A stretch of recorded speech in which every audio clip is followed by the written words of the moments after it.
and the kitchen in the very back. And it's what this here Peace Corps guy did. There was a mountain up behind them. I never checked really how far away it was, but I'm going to say it was probably a mile away.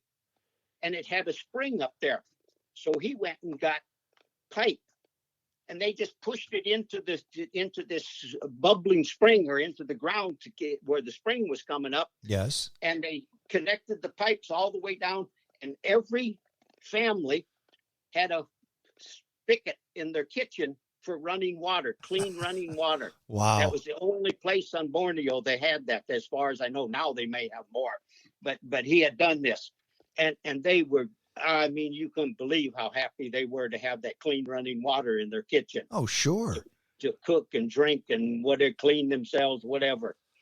And so that was really great. That's why we knew we was also at the right place.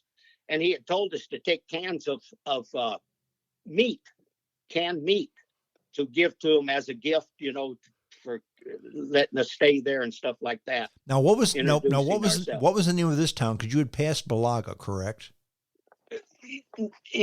I don't remember the name of the longhouse, and I couldn't find it. On the map anywhere, and I do not remember what it was. But now there's a town as you get into the mountains. It's called Long Murum. Is that yeah? Was that it? No, it wasn't quite that far, because that's the end. That's almost the end of the Rajang, right. And now they got a hydroelectric dam there. Okay, which was not there when we went there, but it's somewhere between that Balaga and Long Murum. Okay. And I don't remember. I should have kept notes. I did not keep notes. And this was 50 years ago, and I don't remember what it was. But somewhere in there, because there was a tributary off of it too. And let me see here. And it don't show it up very good, but there was a little tributary. So anyway, getting back to the longhouse, we gave them their gift and introduced ourselves, and everybody.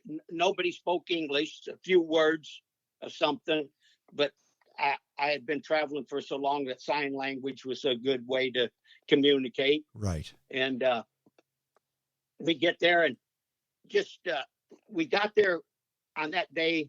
We just walked around and looked at the village, the longhouse, and all the areas around it. Well, most of the people were gone, because the soil is so poor that they do slash and burn.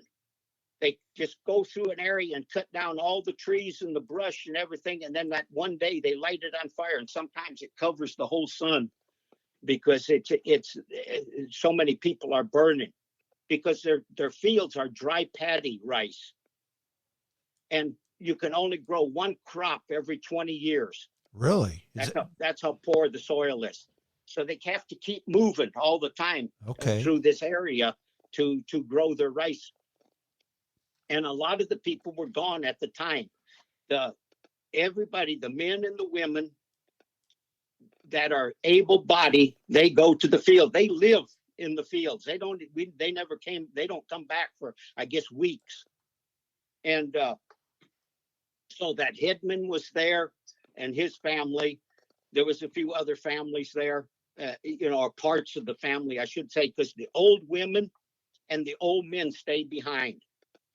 And the women, they weave all the baskets and whatever utensils that they need to make or whatever. They do that. The men, they cut out the boats.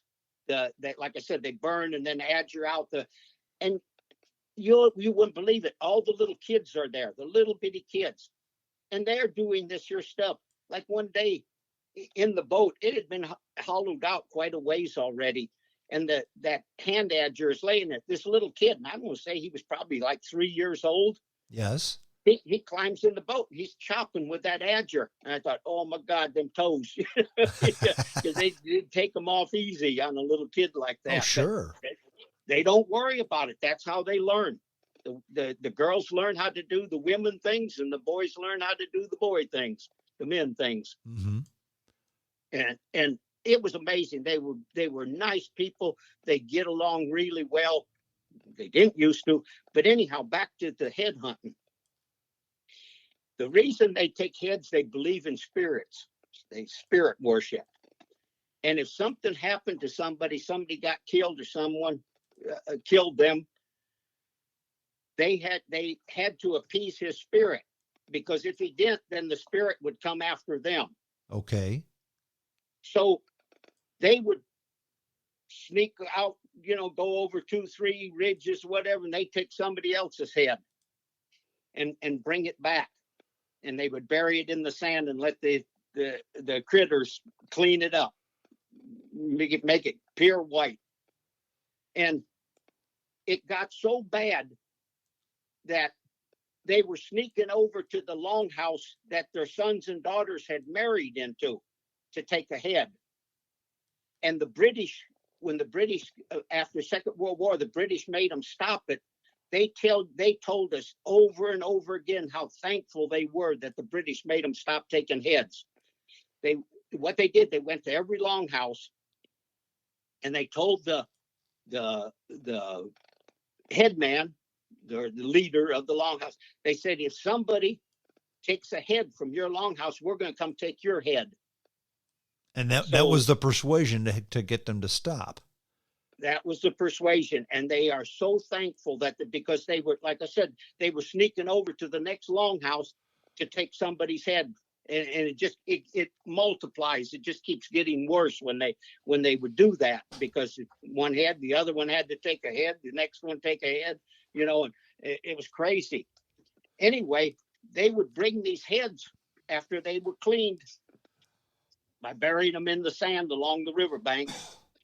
They would take them and weave them in them rattan baskets and put them in the main pole in their living room of their house. They were all woven. They were all in woven baskets up there at the top of that pole in the living room of their house, all the heads. So is this a spiritual thing? Was this a sign of strength or dominance? It was to so that you appease that spirit, so they wouldn't come after you. Why they kept them all, I don't know. I'm not sure why they kept them, but they were there. I mean, and they like to show them to you. And what they like to show you was the Japanese skulls. Well, yeah, because what I read about this is, they really hadn't done any of this for about 100 years. But then during World War II, they kind of reinstated it against the Japanese. Right, but they were doing it against their own people too. But they when they would show you their heads, they would show you the Japanese. They because they were cruel to them. The Japanese were, so they were proud to take their heads. And it's what they would do. They would get in the river. Of course, everybody traveled up and down river. And this is during World War II. This is during World War II. Okay. And they would get in the river and they would get these little chutes that were hollow, and it was a reed that they used, and they could breathe through it. And all that would be sticking out is that little top of that reed. So they had it in their mouth. And when the Japanese would come in their boats up and down the river, they would flip the boat over. And of course, they had all their gear on, their everything, and then they would drown them. And then they would take their heads. Wow. Guerrilla warfare, Borneo style. Yeah. And anyway, they were glad that had stopped. Shoot, there was something else I was going to tell you. Now my brain went dead. Then on the second day we was there, we went fishing. I got to go fishing with them. Okay. And now this is one of their longboats, but it's much smaller than the one we traveled upriver with, and it holds like 5 people.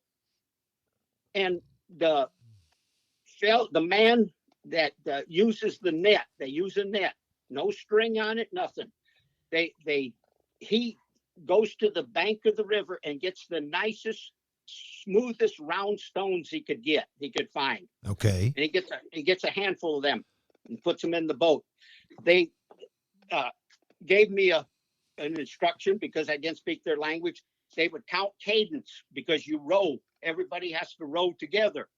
And so they would count cadence, and then they would go like, I can't remember what the word was, but like a huh. And then you would lay your paddle in front of you on the boat. So you weren't holding it because you couldn't knock it against the boat or anything. You just laid it on and put your arms over it. You couldn't make any noise. Anyway, they'd go up a quiet tributary of the Rajang. And we would row as hard as you could row. There was 5 people on a boat, 3 men, 2 women. The man in the front, he was the one that threw the net and dove in and got the fish. The next woman, she took the fish from him and so forth, and then there was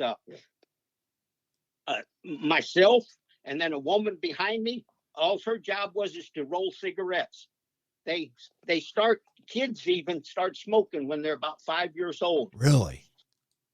And they grow their own tobacco, and they don't use paper. You know, a baby banana leaf comes out of the center of the stalk of the banana tree, right? Okay. And it's rolled up really tight, and they cut that off, and they take it down there on the sand by the water, and they roll it out, and then they sprinkle sand on it so it can't roll back up, and then it dries that way. It tears in a diagonal right on the vein of the leaf, and it makes a perfect cigarette, a cone cigarette, about 1 inch and something at the top and down to the point where you put in your mouth.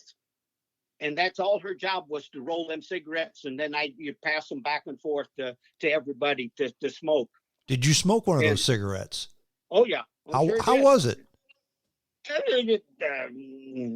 Nothing bad, nothing good. I mean, you know, it was a tobacco, but it didn't have all that chemical crap in it. Sure. So it wasn't bad. But that was her job, was to smoke. Anyway, we'd go like hell, or like hell up the river, get that boat moving fast through the water, because like I said, this was a real calm tributary. And then we'd pull up and put their paddles down so not to make any noise, we'd be cutting through the water. I mean, moving.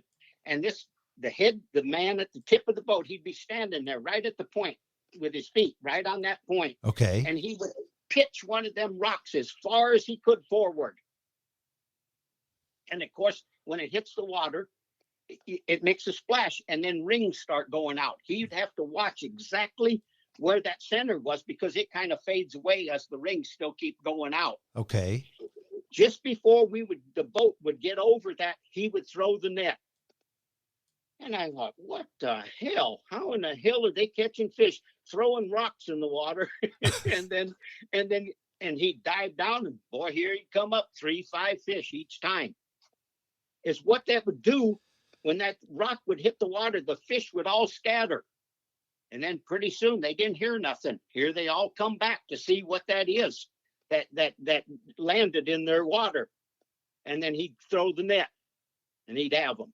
Wow. So no bait, no hooks, nothing. No bait, no hook, not even a string on the net to pull it up. He had to dive down and get that net and bring it back up. And then, of course, the fish would stick in it. You know how you do when they pull them nets up. They grab the fish. Were there weights on the perimeter of the net which caused it to sink? Yes. Okay. Okay. Small weights around the bottom of the net. So he'd throw it out to the middle where that rock had hit previously. The net would sink, capture the fish. He'd then dive down, collect the net, bring it up, and offload the fish. There you go. Wow. Amazing. Yeah, because I thought, what? You know, because they didn't want you to make noise. That's why you had to lay your oar down, because you didn't want it to tap on the side of the boat or nothing. It had to be completely quiet, and you had to be completely quiet. But he's throwing rocks in the river and catching the fish. Anyway, so then when they get enough fish, because everyone in that boat was there was 5 people. That's 5 families. I had to take back a fifth of everything to the family I was living with. Okay. Okay. So you had to have enough for 5 families for their supper that night. Then after we got all the fish they wanted, then we went into the jungle, and